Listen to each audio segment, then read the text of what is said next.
वडोदरा शहर के सुभानपुरा इलाके में सुगन लक्ष्मी सोसाइटी मौजूद है, जहां के निवासी एक गैरेज की वजह से परेशान हो रहे हैं। इस मामले में निवासियों की ओर से बार बार आवाज भी उठाई जाती है, लेकिन उनकी ये समस्या सुलझ नहीं पा रही है, जिसके चलते अब निवासियों में रोष दिखाई पड़ रहा है। दरअसल ये जो सुगन लक्ष्मी सोसाइटी है, वहीं पर पास में एसपी टाटा मोटर्स का गैरेज है। इस मामले में बार बार जीपीसीपी में शिकायत की गई है। गैर कानूनी तौर पर यह गैरेज चलता है, ऐसे आरोप निवासियों की ओर से लगाए जा रहे हैं। वहां पर गाड़ियों का काम चलता है। तब कल अचानक ही एक ओवर स्पीडिंग कार दूसरी कार के साथ टकरा गई थी, जिसकी वजह से दीवार में कार टकराने के मद्देनजर वहां के लोग डर गए थे। अब स्थानीयों की ओर से ये मांग उठाई जा रही है कि यहाँ पर गैर कानूनी तौर पर ये जो गैरेज का कार्य चल रहा है उसे रोका जाए, और अगर उनके पास परमिशन हो गैरेज चलाने की तो उन्हें दिखाई जाए। इस मामले के मद्देनजर कल सभी स्थानीय इकट्ठा हो गए थे और रोष जता रहे थे। तब इस पूरे मामले पर स्थानीयों का क्या कहना है, आइए सुनते हैं। ये तो वच्चे मोटी गाड़ी હતી એટલે ને તો જે ગાડી એક્સિડન્ટ કર્યો હતો એ વચ્ચે ગાડી ના હોત તો સીધી કમ્પાઉન્ડ વોલ તોડીને ગાડી અંદર જ આવત, અને અંદર કોઈ ઘર જ છે, કોઈ ત્યાં બેસે બી છે, એ જો બેઠા હોત તો એમનું શું થાત એ બી કંઈ કહેવા જેવું નથી। અને એ લોકોએ પોલીસ કમ્પ્લેન ખબર પડી એટલે એ લોકોએ જાતે હાથથી ઉચકીને ખસેડવાનો પ્રયત્ન કર્યો કે પોલીસ આવે તો પરિસ્થિતિ ચેન્જ થઈ જાય। અને ટર્પેન્ટાઇનની સ્મેલ માટે બી સાંજ પડે એટલું બધું ખરાબ વાતાવરણ થઈ જાય છે કે ઘરમાં બી ના બેસાય, અને એના માટે એમની પાસે પરમિશન ના હોય તો તરત જ બંધ થઈ જવું જોઈએ। હા, એ લોકોને કોઈ એનાથી ફરક જ નથી પડતો, અને અમારા કહેવાથી થતું હોત તો ક્યારનું બંધ થઈ ગયું હોય। પહેલું તો આટલું મોટું ગેરેજ અહીંયા ચાલુ થયું છે, એની પરમિશન છે, કાયદેસર એ લોકો પાસે જે બી એપ્રુવલ હોવા જોઈએ છે, એ જોવાની જવાબદારી અમારી નથી।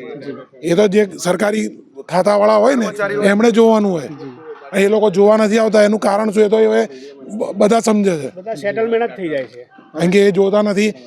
કોઈ સરકારી અધિકારી આવીને અમને એવું બતાવી શકશે કે આ કાયદેસર છે? ઓલરેડી 2 વર્ષ પહેલાં ઓલરેડી એક્સિડન્ટ થયો છે, કમ્પાઉન્ડ વોલ તૂટી ગઈ, અને એ ઘરમાં રહેવાવાળા નસીબે બચી ગયા। આ ફરી બન્યું છે, તેમ છતાંય એની પર એક્શન લેવાશે કે નહીં અમને તો કોઈ ભરોસો નથી। પોલીસ કાયદેસરની કાર્યવાહી કરે, અને જે કાયદેસર જે થતું હોય ને ગેરકાયદેસર હોય તો બંધ કરાવે। આ સોસાયટીમાં 30 મકાન છે, બરાબર? એમાં 18 મકાન સી ટાઈપના છે અને 12 મકાન એ ને બી ટાઈપના છે।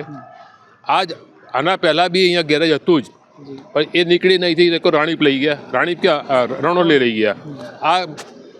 આ નામ ટાટાનું છે, પણ ટાટાનું ગેરેજ નથી। આ એક મહેસાણાનો પટેલ છે, એના બરોડા ખાતે 4 ગેરેજ છે। શું એની પાસે ટાટાની એજન્સી છે? નથી, એવું નથી, પણ આ ગેરેજ ટાટાનું ગેરેજ નથી। નિહલ પટેલ મેન વસ્તુ એક જ છે, એ લોકો કલર કરવા માટે જે ગાડીઓ આવે છે એની ભઠ્ઠી અમારા કોર્ટની અડીને જ છે। શું, અને એ શું કરે એ લોકો કે કલર કર્યા પછી ટર્પેન્ટ, તમે જાણતા હશો કે ટર્પેન્ટાઇન એમાં યુઝ થાય। સાંજે 7 વાગે જ્યારે એમને ઘરે જવાનો ટાઈમ થાય ત્યારે એ બારણા ખોલી કાઢે, એ લોકો ઘર ભેગા થઈ જાય, અને અમારે ભાઈ ટર્પેન્ટાઇન ખાવાનો 72 વર્ષની ઉંમરે અમારા ફેફસા અમારે ખલાસ કરવાના। કેટલી વાર એમને કહેવામાં આવ્યું પણ કોઈ સાંભળતું નથી।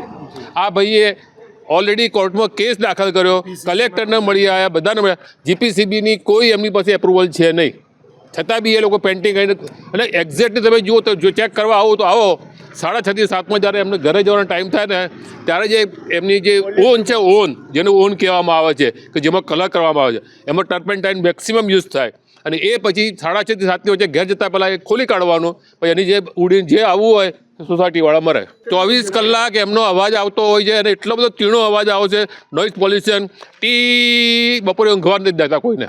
નાના છોકરાને ઊંઘવા મળતું નથી। શું, છોકરાની પરીક્ષા હોય, ગમે તે હોય, પણ એમનો તો ધડાધડ આ ઇન્ડસ્ટ્રીયલ એરિયા નથી, આ રેસિડેન્શિયલ એરિયા છે। આ ભાઈએ જ્યારે કલેક્ટરની ઓફિસમાં જ્યારે અરજી કરી, કલેક્ટર ઓફિસે બોલાવવામાં આવ્યા હતા, ત્યારે એમની પાસે એવા કોઈ પુરાવા નથી। અમે માગીએ કે આ બંધ થઈ જવું જોઈએ અહીંયાથી। ટર્પેન્ટાઇન તો ખરેખર જે મને ખબર હોય ટર્પેન્ટાઇન પર શું એની ઇફેક્ટ થાય। આજે 72 વર્ષની ઉંમર છે, હું આઈપીસીએલમાં તો કેમિકલ પ્લાન્ટમાં કામ કરતો, મને ખબર છે કે ટર્પેન્ટાઇનની શું અસર થાય।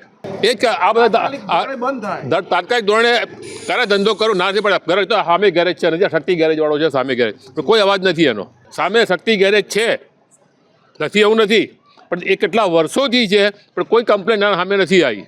हमसे जुड़े रहने के लिए हमारे YouTube चैनल को सब्सक्राइब करें और नई वीडियो की नोटिफिकेशन के लिए बेल आइकॉन को दबाएं।